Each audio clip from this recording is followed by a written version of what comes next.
Y ahí estamos. Bueno, muy buenas tardes compañeras y compañeros. En esta ocasión pues vamos a comenzar con el repaso de métodos y técnicas de la investigación. El programa que vamos a utilizar, el plan de estudios que vamos a utilizar es el de la licenciada Ana Barrientos.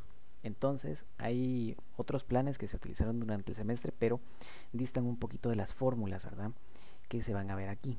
Entonces este repaso va enfocado pues directamente a los que se van a asignar con la licenciada y a ese plan de estudio. Pero bueno, vamos a refrescar entonces un poquito lo que vimos desde la primera unidad. Vamos a comenzar con el método científico. Lo tenemos por acá.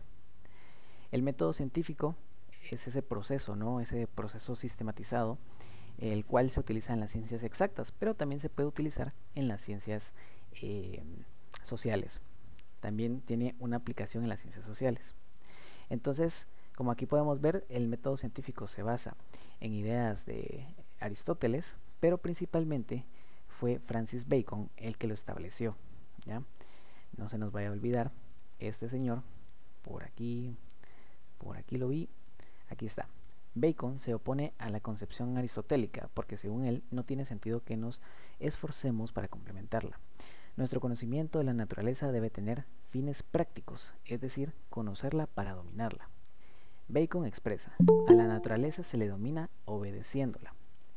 Entonces, lo que pasó aquí fue que se tomaron algunos preceptos de Aristóteles, mas no como tal su plan de investigación.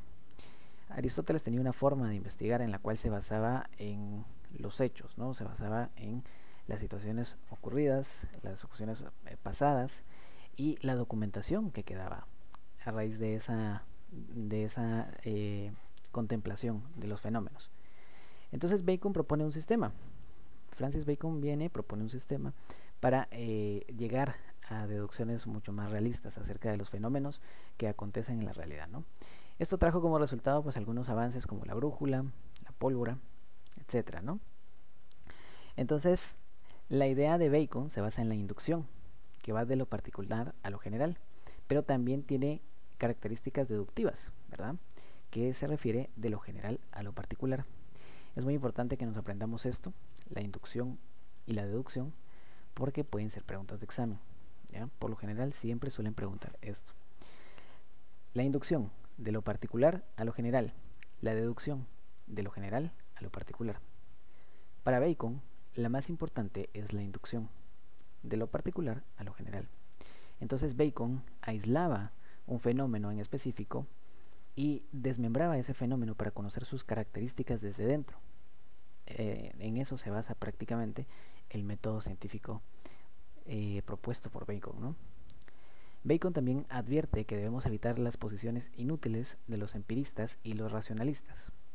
Es decir, Bacon se oponía al método empírico, que es pues analizar desde un punto de vista de la práctica, ¿no? De la práctica y de la prueba y el error, prácticamente, ¿no? Él era más de llevar sus estudios hacia un campo netamente científico. Entonces, él nos dice que los primeros parecen hormigas que solo acumulan hechos sin ningún orden, ¿verdad?, refiriéndose a los empiristas. Y en el caso de los racionalistas, son como arañas, pues solo construyen bellas teorías, pero sin solidez. El verdadero científico debe ser como abeja, que digiere lo que acepta y produce miel para la comunidad.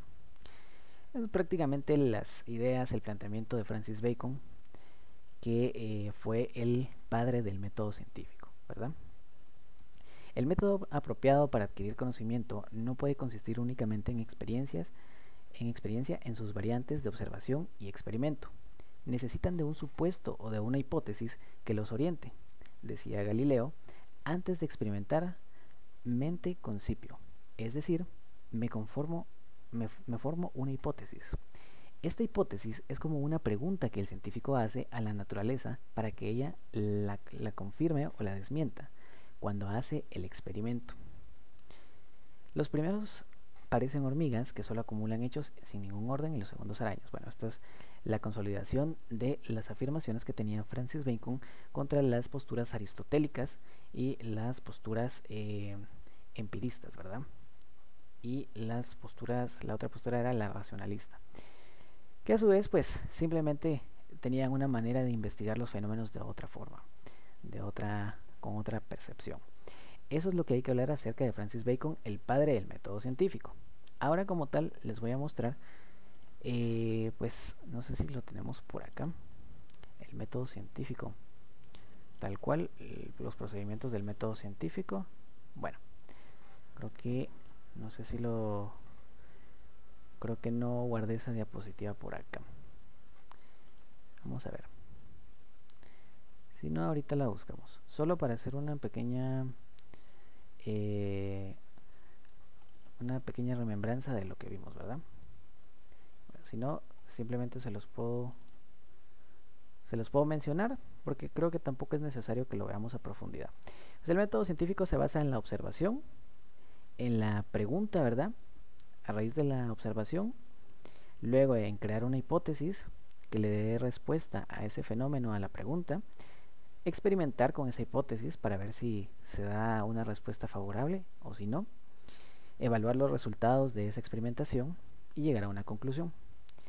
Si la hipótesis suele dar un resultado negativo, entonces se vuelve a empezar, ¿verdad? Esa es la manera en la cual funciona el método científico. Ok, pero dentro del método científico, dentro de los métodos en sí de investigación, tenemos también los métodos cuantitativos y los métodos cualitativos. Vamos a empezar con los cuantitativos. Alguien que me diga qué son los métodos cuantitativos. Los que se pueden contar. Los que se basan en los números, ¿verdad? Exactamente, los que se basan en la matemática y en la estadística principalmente. Esos son los métodos cuantitativos. Entonces, por ejemplo, dice Whitney que la investigación experimental se ocupa de la observación dirigida de los cambios y desarrollos, tanto de la esfera de las ciencias naturales como de las sociales. El control adecuado es el factor esencial del método utilizado. La regla principal consiste en variar únicamente una circunstancia cada vez que se somete a prueba algo. Experimentación se basa en el control de los factores que quedan sometidos durante el periodo de la indagación, observándose el rendimiento resultante. Manipula la realidad para observar qué ocurre. El interés se centra en la variable, independientemente y dependientemente. Se pueden hacer la experimentación en el área del derecho, se pueden hacer experimentos, en el área del derecho, la aplicación de un reglamento, por ejemplo, ¿verdad? Entonces, estas son algunas características que tiene el método experimental, que es uno de los primeros métodos cuantitativos, ¿verdad? Luego tenemos el método descriptivo, que investiga hechos que se observan directamente, delinea lo que es, comprende la descripción, hace registros, análisis, interpretación de la naturaleza como tal y la composición o los procesos de los fenómenos. El método descriptivo interpreta el presente. Describir un fenómeno que ocurre es en este momento el fenómeno de la extorsión. Por ejemplo, si nosotros venimos y traemos esto del método descriptivo a un fenómeno actual, a un fenómeno que ocurre en la realidad, en nuestra realidad, pues sería el fenómeno de la extorsión. Esto sería un método descriptivo también, ¿ya? Luego tenemos el método predictivo, que consiste en el estudio de la situación actual de las cosas y su probable desarrollo a corto o mediano plazo. En el método predictivo, pues, como la misma palabra lo dice, ya se hace una predicción y se basa precisamente en eso, ¿no? En tratar de adivinar lo que va a pasar en un plazo determinado. El método exploratorio. Se trata de una indagación no experimental en la cual el investigador solo registra datos. Significa aventurarse en un terreno poco conocido. También se puede aplicar en un tema que consideremos que tiene lagunas que se puedan investigar. Lo más probable es que surjan nuevas líneas de investigación. Por ejemplo, podría ser la delincuencia en menores de edad. Temas no investigados como el nivel educativo de los padres, especialmente la madre. Es decir, el método exploratorio va a los fenómenos, va en búsqueda de la problemática, pero ve más allá y trata de encontrar las razones que están provocando ese fenómeno como tal, aunque esas razones muchas veces no hayan sido estudiadas o no sean tan claras. Entonces, con el método exploratorio se puede, pues, visionar y profundizar un poquito más. Luego tenemos el método correlacional. Dice que la correlación es la correspondencia o relación recíproca entre dos o más cosas o series de cosas. conocer la relación entre dos realidades o dos temas. Lo importante es establecer correlación que permita el avance científico.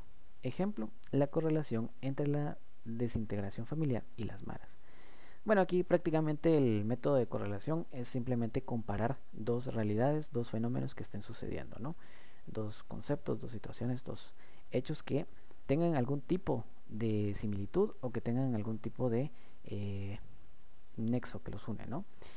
Y en este caso, pues sería que ambos, tanto la desintegración familiar y que las maras, son problemas sociales que a fin de cuentas afectan a las familias guatemaltecas, que son el origen de la sociedad. Y eso sería todo lo que hay que hablar en cuanto a los métodos cuantitativos, ¿verdad? El método experimental, el método descriptivo, el método predictivo, el método exploratorio, el método correlacional. Eso sería entonces. ¿Alguna pregunta con estos métodos? ¿O estamos bien por el momento? ¿Todo bien? Ok. Métodos cuantitativos. Dependiendo del enfoque que nosotros tengamos para nuestra investigación, ¿verdad? Vamos a utilizar un enfoque cuantitativo o un enfoque cualitativo. Y aquí tenemos los cualitativos, los cuales son un poquito más interactivos, ¿no? Hasta cierto punto, o nos permiten, mejor dicho, llevar la interacción a un área más profunda. Entonces tenemos el estudio de casos. El estudio de casos se basa en una situación real, lógica y admisible, ¿verdad? Hay que preparar material, redactar el caso, incluir relatos de la situación y documentación. Elaborar individualmente el diagnóstico y el plan de acción. Para el estudio de casos también necesitamos un plan de acción, un cronograma de actividades, ¿verdad? También hay que examinar las cuestiones planteadas y la adopción de situaciones planteadas para la investigación del caso. Utiliza pequeñas muestras. Y como técnicas dentro de este método se utilizan la entrevista a profundidad y la observación. Ejemplo, el caso Sicavisa. Entonces, por ejemplo, si nosotros queremos hacer una investigación acerca de, no sé, un asesinato o en específico, o una situación, por ejemplo, hay un deslave en cierto pueblo, en cierto poblado del interior del país, y nosotros queremos conocer a profundidad qué fue lo que originó el deslave, cómo estaba la infraestructura del lugar en ese momento, y conocer factores que pudieron haber sido previstos desde antes, pues nosotros podríamos utilizar este estudio de casos, ¿no? Ir directamente al lugar y analizar en esa realidad concreta lo que está sucediendo. Entonces tenemos que llevar para ello un plan, ¿verdad?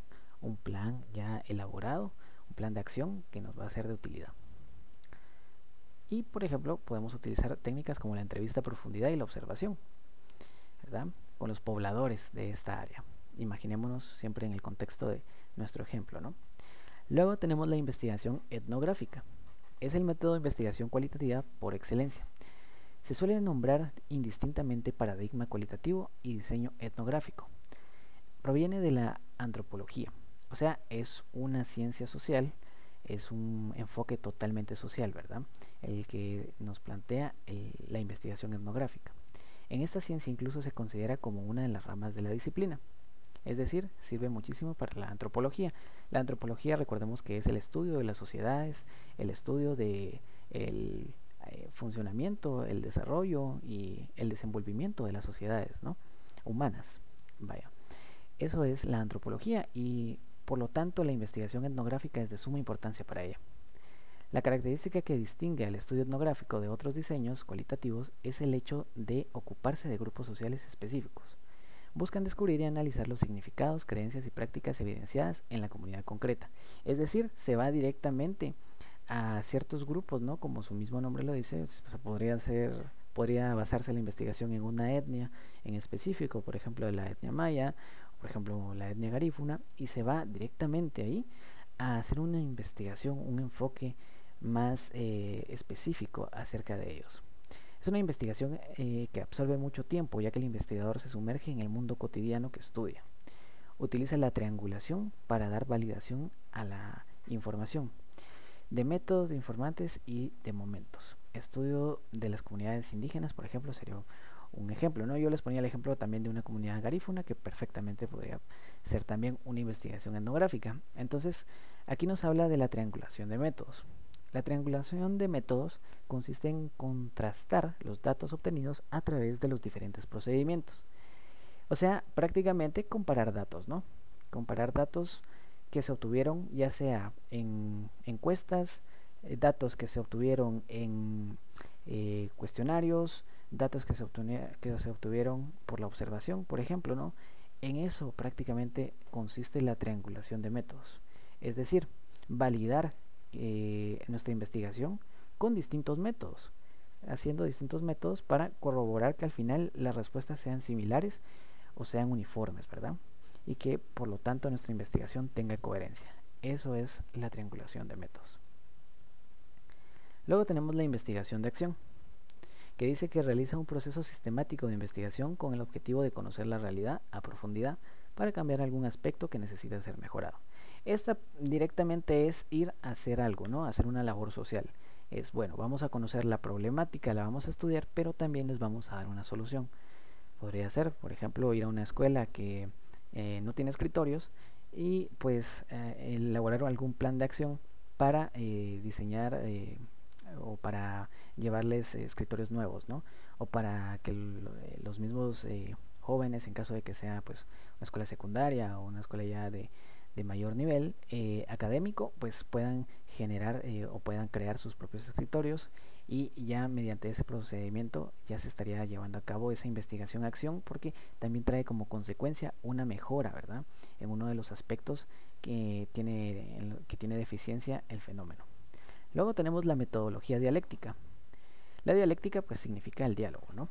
Teoría y técnica retórica de dialogar y discutir para descubrir la verdad mediante la exposición y confrontación de razonamientos y argumentaciones contrarios entre sí. Conjunto de razonamientos y argumentación de discurso o una discusión o modo de ordenarlos. Es decir, prácticamente son como las discusiones que se llevaban antes en las polis griegas, ¿no? Donde se discutían el futuro de la política y el futuro de la sociedad como tal, en ese diálogo, ¿no?, que era pues orquestado por grandes filósofos o por grandes políticos. Y eso prácticamente es el método de la dialéctica. Eso sería el diálogo. ¿Alguna duda con los métodos cualitativos? Yo creo que estos son un poquito más fáciles de entender y de digerir, ¿no? A fin de cuentas son bastante intuitivos. ¿Estamos bien por ahí? Solo si me disculpan voy a cerrar un poquito esto para que no nos caigan mensajitos. Muy bien, entonces ahora nos toca estudiar un poquito esto. Recuerdo que me venía en el examen, así que lo vamos a estudiar también un poquito. Paradigma interpretativo. Los paradigmas, ¿verdad? ¿Qué son los paradigmas? En el siglo XX se cuestionan los métodos positivistas, Se pusieron en tela de duda su pretendida objetividad. Rara vez es posible utilizar en la vida cotidiana los resultados de una investigación cuantitativa. Esto es la argumentación, ¿verdad?, que dio pie al paradigma interpretativo, que los métodos cuantitativos rara vez son funcionales en la vida cotidiana. Sus características. El paradigma interpretativo es de naturaleza inductiva, es decir, que va de lo particular a lo general, ¿verdad? Parte de los datos concretos y los interpreta a partir de las teorías. Sin embargo, no deja de lado la deducción, es decir, se nutre también un poquito de lo general a lo particular, que es el método deductivo. No tiene obsesión por las generalizaciones, aunque también aspira a que los resultados sean homologables en otras realidades. Bueno, prácticamente el paradigma interpretativo podríamos entender que es el método inductivo por excelencia, ¿no? Un método cualitativo inductivo que va de lo particular a lo general, y su argumento es que los métodos cuantitativos rara vez se suelen apoyar en la realidad como tal, rara vez suelen ser aplicados a la realidad, ¿no? Comprender la realidad desde una manera holística y desde una perspectiva humana. No se conforma con métodos estadísticos. El investigador es flexible y creativo. Además, interpreta la realidad en la que vive a partir de su propia visión del mundo. El informe se construye por medio de descripciones, narraciones y detalles. Se puede acudir a un modelo mixto. ¿Okay? Y luego tenemos pues para complementar aquí los métodos cuantitativos, tenemos pues también aquí otra diapositiva, pero a fin de cuentas estos son los mismos métodos, ¿no? Pero bueno, en conclusión, el método o el paradigma interpretativo es prácticamente una base para los métodos cualitativos. ¿Cuáles son los cualitativos? A ver si están poniendo atención. ¿Cuáles son los cualitativos? Los que no se pueden contar. Uh-huh. En los que hay una participación activa del investigador en la problemática, ¿verdad? Esos son los métodos cualitativos, en los que se va directamente a la realidad analizada y se busca cómo entender el funcionamiento del fenómeno desde dicha realidad. Y también en el tema en el caso concreto del método de investigación-acción, ahí se busca hacer una mejora gracias a esa propia investigación, ¿no? Gracias a ese planteamiento que los llevó ahí. Eso sería entonces, y el paradigma interpretativo se basa en eso, prácticamente. Muy bien. Esto sería entonces, y pues para recapitular un poquito, los métodos cuantitativos, estadísticos y matemáticos. Los métodos cualitativos se basan entonces en las experiencias, en los estudios concretos de casos, en las investigaciones y en las situaciones reales, ¿verdad? Eso sería entonces la diferencia mayor que hay respecto a esto. Ahora les quería comentar un poquito acerca de John Stuart Mill. John Stuart Mill pues, fue un filósofo, político y economista británico que vivió entre 1806 y 1873, ¿no? Su obra más destacada es El sistema de la lógica demostrativa e inductiva. Desarrolla 4 métodos experimentales a través de los cuales considera que se puede establecer relaciones casuales entre los fenómenos y propone 5 cánones experimentales de la indagación. En español, este señor prácticamente planteó una idea en su libro, en esta obra, Sistema de la lógica demostrativa e inductiva, planteó una forma de poder entender mejor las problemáticas sociales o estudiarlas de una manera mucho más efectiva, ¿no? Empleando 4 métodos. Estos 4 métodos se basan a su vez en 5 cánones, en 5 normas, ¿verdad?, a seguir. Tenemos primero el método de concordancia. Si 2 o más instancias del fenómeno bajo investigación tienen solo una circunstancia en común, la circunstancia en la que concuerdan todas las instancias es la causa o el efecto del fenómeno considerado. Ejemplo de 2 grupos de condiciones. Entonces, ¿qué nos está diciendo esto prácticamente? Que la causa del fenómeno es ese punto en común que tienen ambas situaciones, ¿no? Hay 2 situaciones, hay 2 condiciones, pero que tienen una condición que se repite en ambas. Y esa condición que se repite, pues es prácticamente lo que ocasiona que se dé el fenómeno, ¿no? Que se dé la problemática, que se dé lo que se está estudiando. Eso es lo que nos dice el método de concordancia, ¿ya? 2 situaciones que tienen un punto en común y ese punto en común es el que origina el problema o el fenómeno estudiado. Luego tenemos aquí unos ejemplos, pero no nos vamos a parar demasiado tampoco. Vamos a ir un poquito rápido porque esto es más que todo para refrescar un poquito y para complementar, ya que lo importante pues o lo que abarca más contenido es la estadística como tal. Y ahorita vamos a ir a ver eso. El método de diferencias. Si hay una instancia en la que el fenómeno bajo investigación ocurre y otra instancia en la que no ocurre y todas las circunstancias le son comunes, menos una, la circunstancia en la que difieren es el efecto, la causa o una parte necesaria de la causa del fenómeno. Condición presente, fenómeno, bueno, aquí tenemos un ejemplo también, pero en palabras sencillas, ¿qué nos quiere decir esto? Esto es lo mismo que vimos en el método primero, en el método de concordancia, solo que en este caso no es una concordancia, sino que es una diferencia. Entonces, lo que no tengan en común es lo que está ocasionando esa problemática, ¿verdad? O ese fenómeno. Ok, vámonos con el método de concordancias y diferencias. Si en 2 o más instancias en las que ocurra un fenómeno tienen solo una circunstancia en común, al tiempo que en 2 o más instancias en las que no ocurre, solo tienen en común la ausencia de la misma circunstancia, esa circunstancia en la que difieren los 2 conjuntos de instancias es el efecto o la causa o una parte necesaria de la causa del fenómeno. Es decir, prácticamente esta es una combinación de ambas, ¿verdad? De ambas hipótesis. Luego tenemos el método de residuos. Sustráigase de un fenómeno la parte... Discúlpenme un segundito, solo voy a pausar aquí un segundito, disculpen. Bueno, continuemos. Entonces estábamos con el método de residuos, ¿verdad? Este método nos dice que se sustrae de un fenómeno la parte que se sabe que es el efecto de determinado antecedente y el residuo que quede será el efecto del restante antecedente. Si se supone que el fenómeno complejo es ABC, que el fenómeno complejo ABC es originado por las condiciones ABC, se ha comprobado que el fenómeno B se debe a la circunstancia B, el C es a la circunstancia C, y resulta evidente que la circunstancia A es la causa de la A. Esto prácticamente es una comparación, es un método lógico, ¿verdad? Y no creo que lo veamos a profundidad, pero siempre, como les digo, es importante que lo repasemos. Y luego tenemos el método de variaciones concomitantes, ¿verdad? Se determina si determinados cambios de un fenómeno van seguidos siempre de determinados cambios de otro fenómeno. El primero es la causa o parte de la causa o condición necesaria del segundo. Si en un país se da el desempleo y simultáneamente la delincuencia, si el desempleo se incrementa paralelamente, aumenta la delincuencia. Se puede inferir que el desempleo es parte o causa de la delincuencia. Es decir, en este método de variaciones concomitantes, pues prácticamente es como un causa y efecto, ¿no? Lo podríamos interpretar como la causa y el efecto.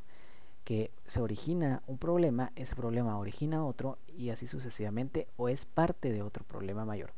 Que lo vemos mucho en los problemas sociales, ¿no? A fin de cuentas, la delincuencia, por ejemplo, se da por el círculo también de la pobreza se da por la corrupción pues también tiene otros orígenes, etcétera, etcétera, ¿no? A fin de cuentas, todo termina siendo originado por otra causa. Entonces, esto es lo que nos dice el método de variaciones. Pero bueno, estos 5 métodos propuestos por John Stuart Mills son pues prácticamente también enfoque de estudio porque se utilizan en los métodos cualitativos y cuantitativos, ¿verdad? Todo esto es pura teoría para investigación como tal, aplicada tanto al método cuantitativo y cualitativo. Sin embargo, ahora vamos a conocer algunas de las técnicas, que se utilizan, como por ejemplo el cuestionario, ¿no? El cuestionario es un instrumento de la investigación de campo que consiste en un formato de preguntas estructurado para facilitar su tabulación, síntesis y análisis, ¿no? Entonces, si ustedes les dicen, descríbame, por ejemplo, una técnica de investigación o un método o un instrumento, de investigación, ustedes podrían poner el cuestionario, podrían poner también la entrevista, ¿verdad? La observación, etcétera. Es importante aclarar que hay varios tipos de cuestionarios, ¿verdad?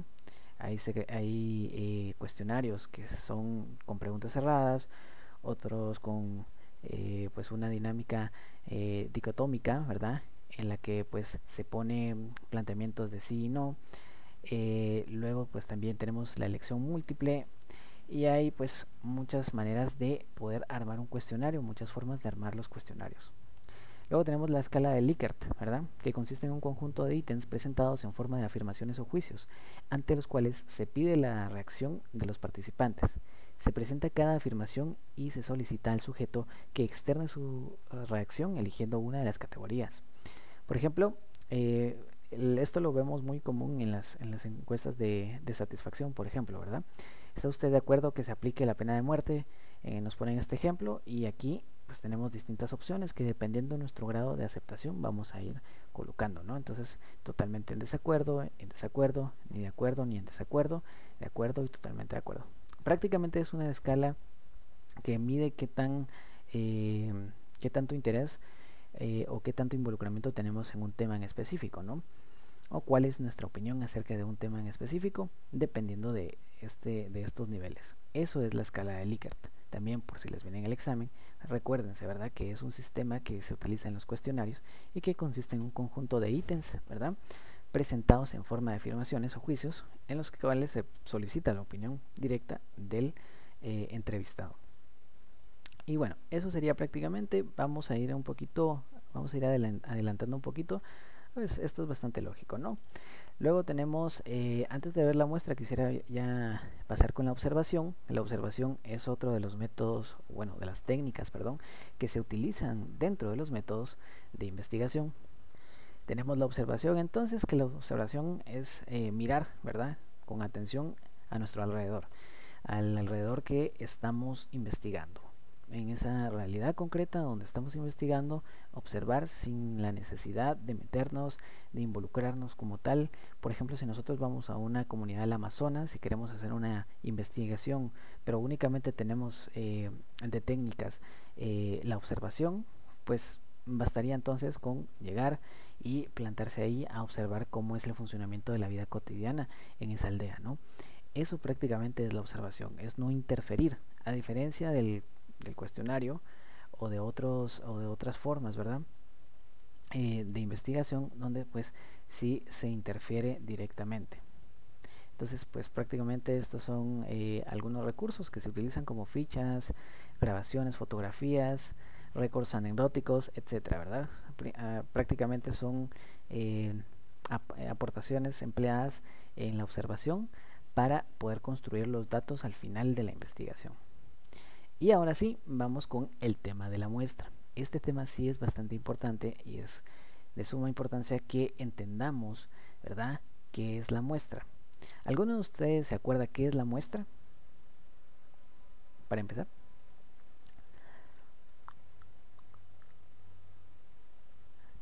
¿Alguno recuerda más o menos qué es la muestra de una investigación? Algo que se les venga a la mente, alguna idea.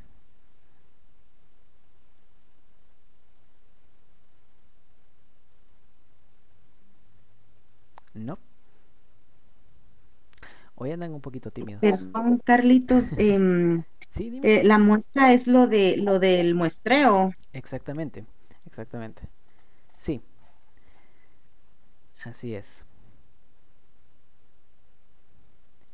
Pero ¿qué es la muestra como tal? Bueno, la muestra es un microcosmo, ¿verdad?, de la población de la cual se procede. Solo se acepta como precisa dentro de ciertos límites. Y ahorita vamos a ver esos límites. Pero la muestra como tal es una pequeña extracción de algunos individuos que conforman una población, ¿verdad? Y entonces se va a generalizar, a fin de cuentas, o se va a llevar una investigación que nos va a dar una generalización debido a ese pequeño grupito. Es decir, nosotros no podemos venir en una investigación y decir, vamos a investigar no sé, vamos a investigar a toda la población de la zona 1, ¿no? Porque sería imposible lograr abarcar a todas las personas de la zona 1, ir casa por casa, personas que tal vez están de viaje, etcétera. Entonces se hace algo impráctico. Precisamente por ese motivo, dentro de las investigaciones sociales, es que se suele trabajar con muestras, ¿verdad? Se suele trabajar con muestras para no tener que depender de toda una población. Y en base a esa muestra, utilizando el método inductivo, que recordemos que el método inductivo va de lo general a lo particular, es entonces que nosotros ya logramos hacer una generalidad, logramos tener una opinión acerca de todo lo que está pasando o acerca de todo lo que pues ocurre en la población completa debido a una muestra. Es decir, por ejemplo, en el caso que yo les ponía, ¿verdad?, de los vecinos de zona 1. Imaginémonos que en zona 1 vive 1 millón de personas. Ok. De ese 1 millón de personas, pues obviamente es imposible ir a casa por casa, buscar y entrevistar a cada una de las personas, ¿no? Es algo impráctico. Entonces lo que se hace es que se va a una plaza, por ejemplo, a un lugar muy frecuentado y se entrevistan, por ejemplo, podrían ser a 1000 personas, ¿no? Y en base a la opinión de estas 1000 personas acerca de un caso en concreto, pues ya se llega a una generalización. Entonces se toman como se toma que estas 1000 personas son los representantes de la zona 1, ¿no?, de ese 1 millón de personas que en total viven en la zona 1. Eso es la muestra en esencia. Entonces, recordemos, vamos a ir refrescando un poquito desde el inicio.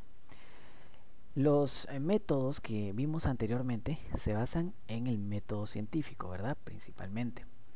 Aunque también tienen características, algunos tienen características empíricas, ¿verdad?, y aristotélicas, que son pues métodos de recabación de datos, contraste entre los datos, ¿verdad?, y pues observación y entendimiento y previsión de lo que va a pasar a largo plazo. Ok, pero principalmente enfoquémonos en el método científico. Este método a su vez desprende otros métodos adyacentes, ¿no? Los cuales serían el método cualitativo y método cuantitativo. Estos métodos suelen ser de apoyo para distintas finalidades en la investigación. Es decir, nosotros podemos basarnos en un método o en otro para hacer nuestra investigación, ¿ya? Entonces, si nosotros tenemos que hacer una investigación de carácter social, pues lo mejor es que nos basemos en un método cualitativo, ¿no? Por ejemplo, si vamos a estudiar la problemática de los niños con hambre, por ejemplo, los niños en el corredor seco, ¿no? En grado de desnutrición, pues lo ideal sería que utilicemos un método cuantitativo, un método cualitativo, ¿verdad? Porque vamos a conocer la realidad como tal, e incluso si hacemos una investigación-acción, nosotros podríamos proponer ciertas soluciones o podríamos aportar cierto plan de acción para mejorar la situación de esa comunidad o de ese lugar en específico que estamos estudiando. Esto en cuanto a los métodos cualitativos, ¿verdad? Que es en los que vamos directamente a recabar la información y tenemos un involucramiento directo con las personas de esa población. Por ejemplo, también podríamos llevar cuestionarios, podríamos también pues hacer entrevistas a profundidad con ciertas personas, ¿no? Y que nos comenten cómo está su situación de vida. Ok, y luego también tenemos los métodos cualitativos. Los métodos cualitativos se basan en datos estadísticos. Entonces podríamos venir y basándonos en datos del Ministerio de Salud, basándonos en datos de la municipalidad, podríamos llegar a ciertas conclusiones, ¿no? Y también podríamos inferir ciertos acontecimientos que van a ocurrir en el futuro, que sería pues el método provisional, ¿no? El método que tiene una previsión a futuro. Entonces, eso sería pues prácticamente un método cuantitativo, basarnos en datos estadísticos, en datos recabados por instituciones para hacer nuestra investigación. Mientras que el método cualitativo vamos directamente al fenómeno, a la realidad estudiada y proponemos ideas para pues no solo exponemos la problemática, sino que también proponemos ideas, ¿verdad? Para mejorar esa situación. Ahora bien, en cualquiera de los dos métodos podemos utilizar muestras, ¿verdad? Para no tener que buscar a todas las personas de esa población. Por ejemplo, yo les ponía el caso de los vecinos de zona 1, pero en este otro ejemplo que les digo, ¿no? En el corredor seco, pues digamos que vamos a una aldea con 150 personas, por ejemplo, ¿no? Pero no es posible entrevistar a esas 150 personas porque otras personas están de viaje, otras personas están trabajando, están haciendo distintas labores que les impiden asistir, ¿no? a una jornada, a nuestra jornada, digamos, o que les impiden simplemente pues asistir o atender nuestro llamado, ¿no? A una entrevista, a un cuestionario, etcétera. Entonces nosotros nos vemos en la necesidad de tomar muestras. Como es imposible y es poco factible tener tener contacto con toda la población, entonces nos vamos a basar en una representación de esta población que van a ser ciertos individuos. Nosotros vamos a determinar, que ahorita vamos a abordar eso, el tamaño de nuestra muestra, y luego cuando ya tengamos la cantidad de personas que nosotros vamos a entrevistar o que les vamos a pasar esta encuesta, pues nosotros utilizaríamos esta cantidad de personas para que sea una representación de toda la población como tal. Eso es la muestra, un pequeño grupo que representa a toda una población, ¿verdad? Por eso aquí nos dice, es un microcosmos, ¿verdad? De la población de la cual se procede. Solo se acepta como precisa dentro de ciertos límites. Es decir, hay ciertos parámetros a tomar en cuenta para que se tome o para que se considere una muestra como precisa. Tampoco es como que nosotros vengamos y digamos, bueno, nuestra muestra va a ser de 5 personas y estas 5 personas van a ser representativas de las 150. No, a fin de cuentas tenemos que basarnos en ciertos parámetros generales para poder atender a una validez, ¿verdad? A una muestra pues que se considere objetiva y válida. Y también esto lo podemos aplicar en los métodos cuantitativos, ¿verdad? Pues también valorizando una muestra de datos, tomando una muestra de datos que nos ofrezcan distintas instituciones, ¿verdad? y entonces pues nosotros también, dependiendo de la forma en la que saquemos la cantidad de muestreo que necesitamos, pues vamos a exigir cierta cantidad de datos u otro. Pero eso sería, en esencia, esto es lo que hemos visto por el momento, ¿verdad? El muestreo se usa mucho en la investigación. Se establecieron hace muchos años por investigadores sociales como Bowley, quien realizó notables análisis sobre las condiciones de la clase trabajadora con respecto a la lectura. ¿Ya? La teoría de la probabilidad permite algunas conclusiones acerca de una población específica y las muestras tomadas de ella. Ok, entonces por ejemplo, un censo es un conteo completo, mientras que una muestra es una cuenta representativa, lo que yo les decía, ¿verdad? Una pequeña parte de la población que representa a toda la población como tal. El costo global de las muestras es más bajo que el del censo o la investigación completa, pero el costo por unidad de estudio es más alto por causa de la necesidad de emplear entrevistas con destreza, costos administrativos establecidos en el diseño de la muestra, etc. Es decir, tal vez no entrevistamos a todas las personas, pero sí nos tenemos que enfocar en tener un buen plan de investigación para pasárselo a las personas que van a hacer la representación de su población, ¿no?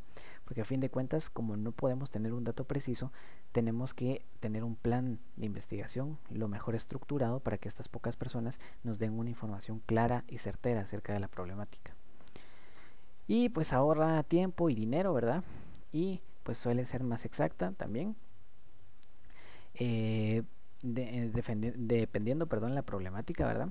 Suele ser un poquito más exacta en ciertos casos. Y ok, y aquí empezamos a ver como tal cómo determinar los tipos de muestra. Tenemos el muestreo por conveniencia. Se selecciona, como su nombre lo indica, con base a la conveniencia del investigador. Entonces, en este caso, pues podemos nosotros determinar, ¿no?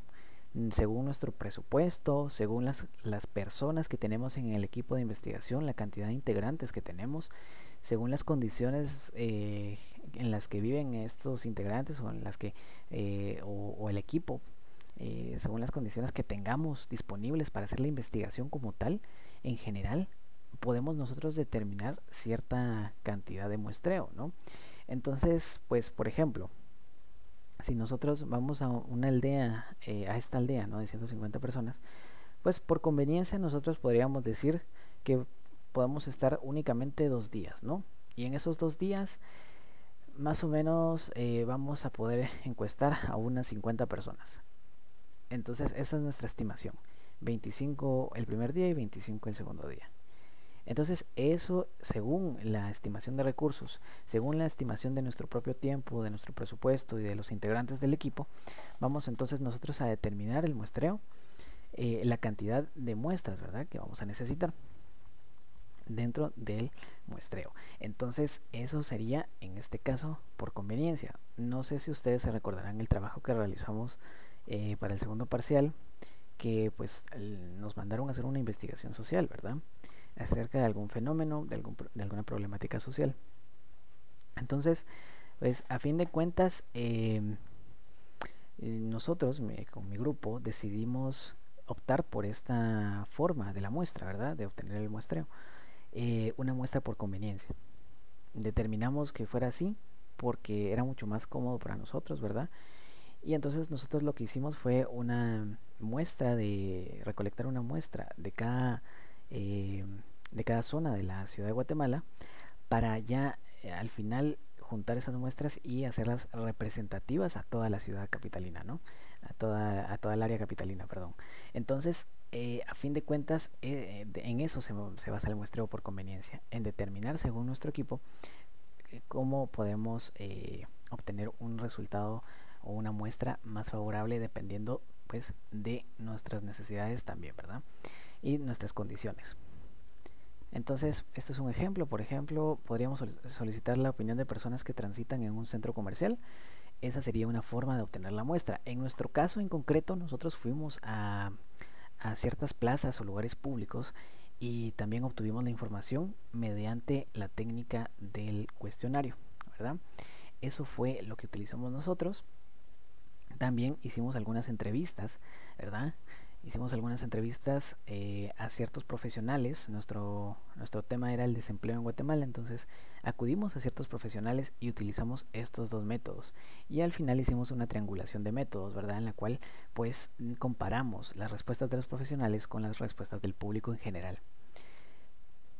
Luego, pues tenemos más ejemplos, ¿verdad? Usar estudiantes o grupos religiosos para realizar un experimento, que fue lo que hicimos prácticamente nosotros el semestre pasado. Entrevistas con personas de la calle, etc. Luego tenemos el muestreo por juicio o conveniencia. Se selecciona con base en lo que un experto considera acerca de la contribución que esas unidades o elementos de muestreo en particular harán para responder la pregunta de la investigación inmediata. Es decir, aquí ya se pide el asesoramiento de un experto, ¿verdad? Es prácticamente un muestreo por conveniencia, pero con la variante de que un experto es el que nos orienta hacia cuántas personas tenemos que entrevistar, por ejemplo, ¿verdad?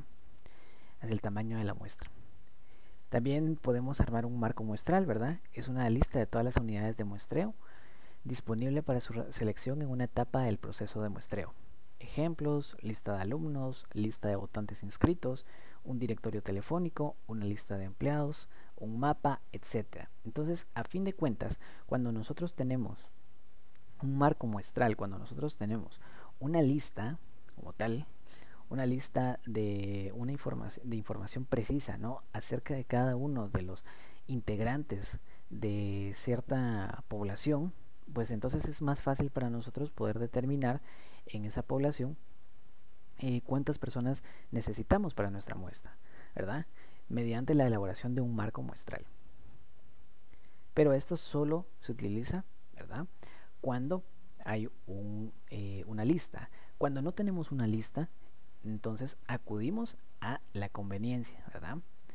Porque evidentemente estamos buscando una cantidad representativa, y si es dicha por un experto o si la cantidad requerida es sugerida por un experto, pues mucho que mejor, ¿no? Pero también lo podríamos hacer nosotros mismos según la estimación de nuestros propios recursos, lo cual es una muestra por conveniencia. Ahora bien, si nosotros, por ejemplo, vamos a investigar un fenómeno acontecido en una fábrica, por ejemplo, ahí hay una lista de empleados, hay una lista hay una planilla, ¿verdad? Entonces, pues se podrían solicitar ciertos datos para nuestra investigación, y entonces, dependiendo de la cantidad de datos y dependiendo del total de información que nos den, pues nosotros ya podríamos implementar la siguiente forma, ¿verdad? Que es por medio de una fórmula estadística determinar la cantidad de personas que nosotros vamos a utilizar para nuestro estudio. Entonces esto lo tenemos que lograr mediante dos procesos. Primero, la aleatoriedad, ¿verdad?, que son esos elementos de la muestra que se eligen al azar, y la probabilística o la característica probabilística, que son todos los elementos de la población, que se basa en que todos los elementos de una población tengan las mismas oportunidades de participar en dicha muestra. Entonces, ahorita les voy a explicar a profundidad cómo era cómo son los procedimientos, ¿verdad?, para la obtención de muestra mediante un marco muestral, ¿verdad? Recordemos que este es en el que sí tenemos una lista, y los muestreos por juicio o por conveniencia son en los que no tenemos una lista, porque es una investigación de un carácter más social, de un carácter un poquito más enfocado hacia alguna problemática acontecida en una población, en un panorama de desorden en el cual no hay un listado, ¿verdad?, de personas. Entonces ahí ya se suelen emplear este otro tipo de muestreo, ¿verdad? Entonces tenemos dos tipos de muestreo principales, que es por conveniencia y un marco muestral.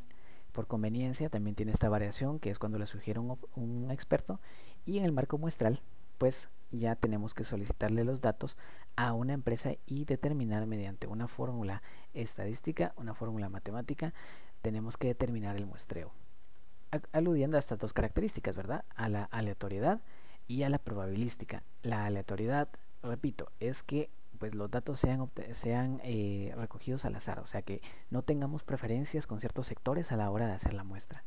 Y la probabilística es darle la oportunidad a todos los individuos de poder participar en nuestra muestra, ¿ya?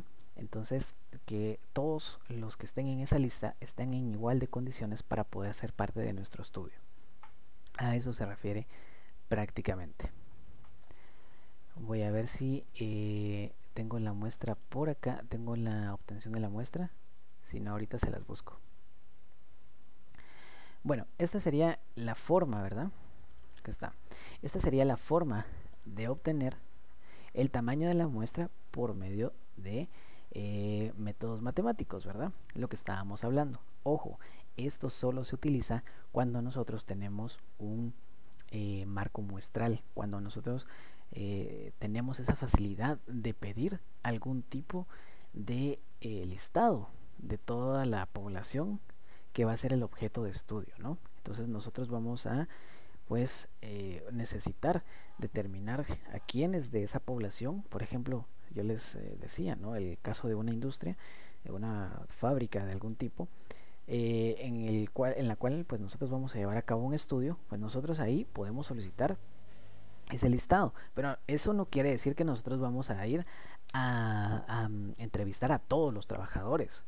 Porque imagínense, si es una fábrica industrializada, es enorme y pues a fin de cuentas lo que necesitamos también es optimizar un poco la investigación. Entonces lo que vamos a hacer es determinar el tamaño de la muestra dependiendo de la cantidad de empleados, ¿verdad?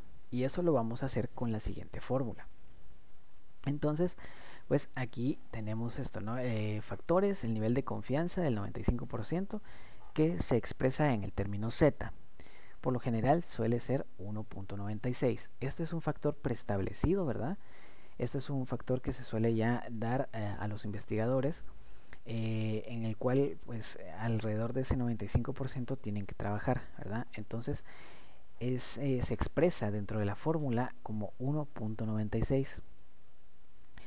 El error máximo de tolerancia se expresa como LE. El máximo de tolerable puede ser del 5%, ¿verdad? 0.5%. N es el tamaño de la población.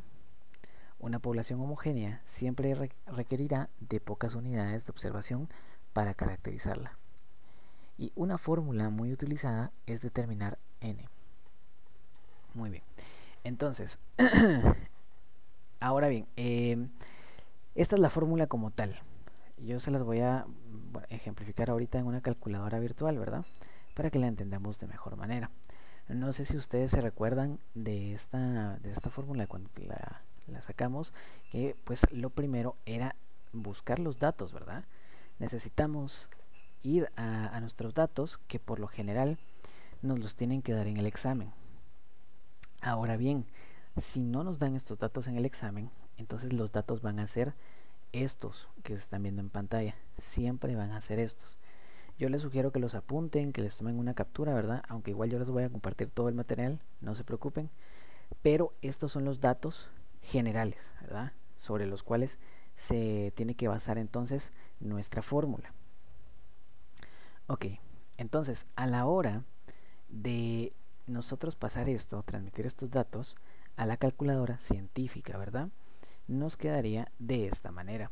Lo podemos hacer, lo podemos hacer por partes o también lo podemos hacer directamente en general, meter toda la información en la calculadora científica, dependiendo también nuestra calculadora, ¿verdad? Porque no todas las calculadoras permiten tener esta facilidad de ingresar todos los datos tal cual los ven ustedes acá y poder obtener la fórmula en una sola operación.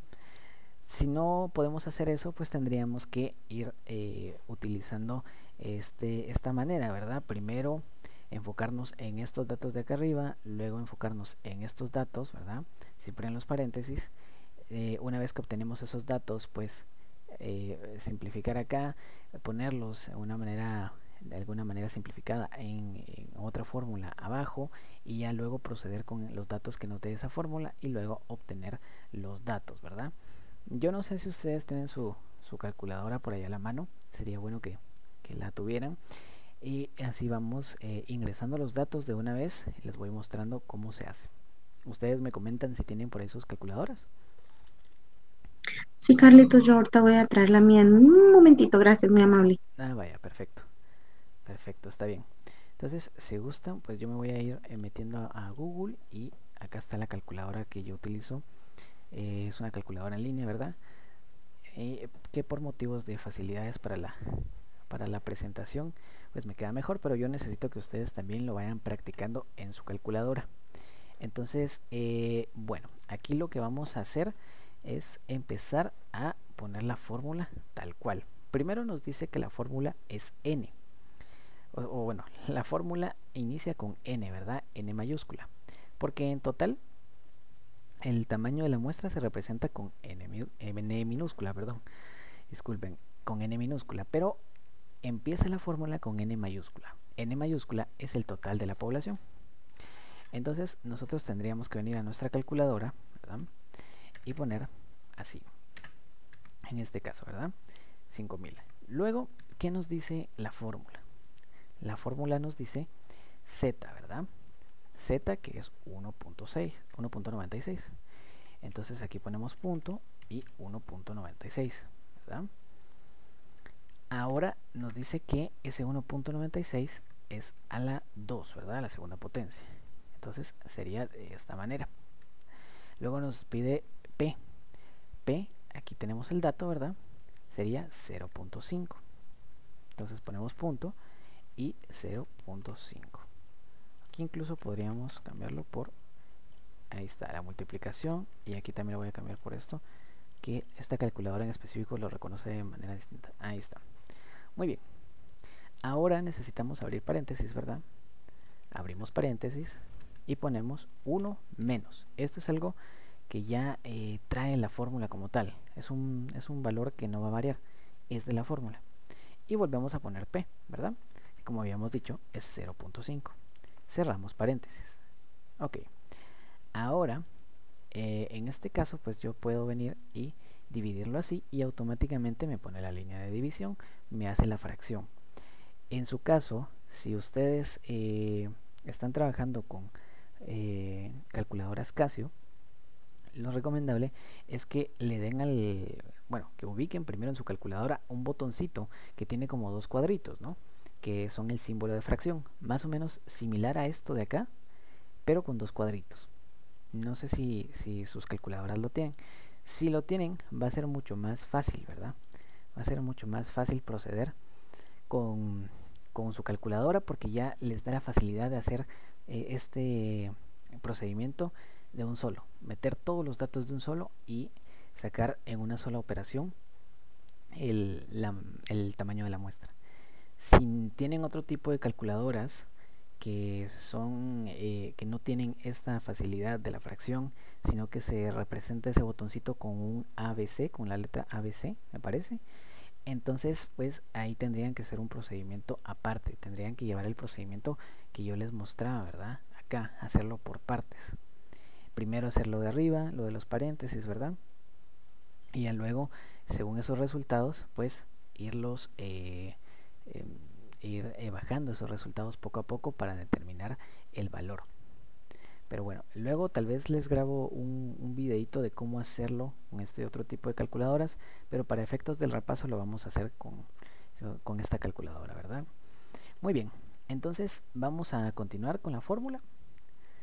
Vamos a continuar con paréntesis otra vez, ¿verdad? 5000, porque como nos damos cuenta, aquí lo que nos pide es n menos 1. Entonces venimos y ponemos el valor n, que en este caso son 5000 menos 1, ¿verdad? Luego abrimos paréntesis otra vez y nos pide LE, ¿verdad? LE es 0.05. Entonces venimos nosotros y ponemos 0.05. 0.05 a la 2, ¿verdad? Entonces aquí pues lo ponemos a la segunda potencia y listo. Ahora nos pide una suma más z, que es, como recordemos, ¿verdad? Z es la población a la 2 también, ¿verdad? Ay, no, perdón, z no es la población, z es 1.96, ¿verdad? A la 2. De hecho me estoy dando cuenta aquí que no puse el punto, disculpen, ahí estaría. Muy bien. Y luego pues tendríamos P otra vez, ¿verdad? Podemos poner entre paréntesis que P dijimos que era 0.5 y luego tenemos 1 menos P. Abrimos paréntesis, 1 menos 0.5, ¿verdad?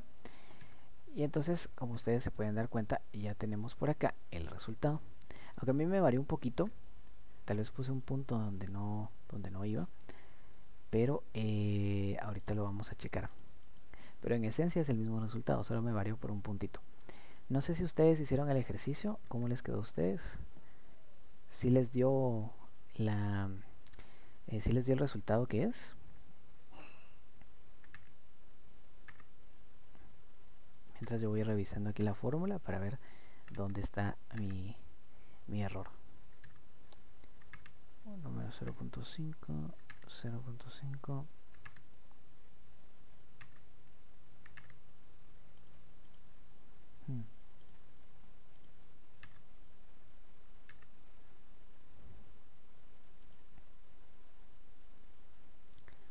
¿Alguno tiene una duda de cómo ingresar esto a la calculadora? Pregunten sin miedo, no tengan pena. No tengan pena. O también coméntenme si ustedes tienen el otro tipo de calculadora científica, ¿verdad? El cual no les permite hacer la fracción de esta manera. Yo creo que... ya identifiqué el error. Acá está. Sí, era un 0 de más que había puesto. Como ven, tengo 356.81, ¿verdad? En este caso, pues da 0.87 por los decimales y tal, pero pues prácticamente es el mismo dato. Pero ahora ustedes se preguntan, ¿por qué es 357 el resultado final, ¿no?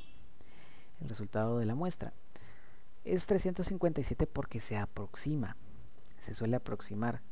Siempre que nosotros tengamos en esta parte un número igual a 5 o mayor a 5, se va a aproximar. Siempre que tengamos después del punto un número igual o mayor a 5, se aproxima automáticamente, ¿verdad? Entonces en este caso, pues sería 357. Esa es una ley universal, ¿verdad? En las matemáticas, que es la ley de la aproximación prácticamente. Entonces siempre que sea igual o mayor a 5, se aproxima. En este caso es 8, por lo cual sí se tiene que aproximar, ¿verdad? Eso sería entonces. ¿Cómo van con su ejercicio? Los escucho. Y yo voy aquí lo voy haciendo. Vaya. Les voy a poner acá en pantalla, ¿verdad? Para que ustedes también lo vayan haciendo y les sea más cómodo.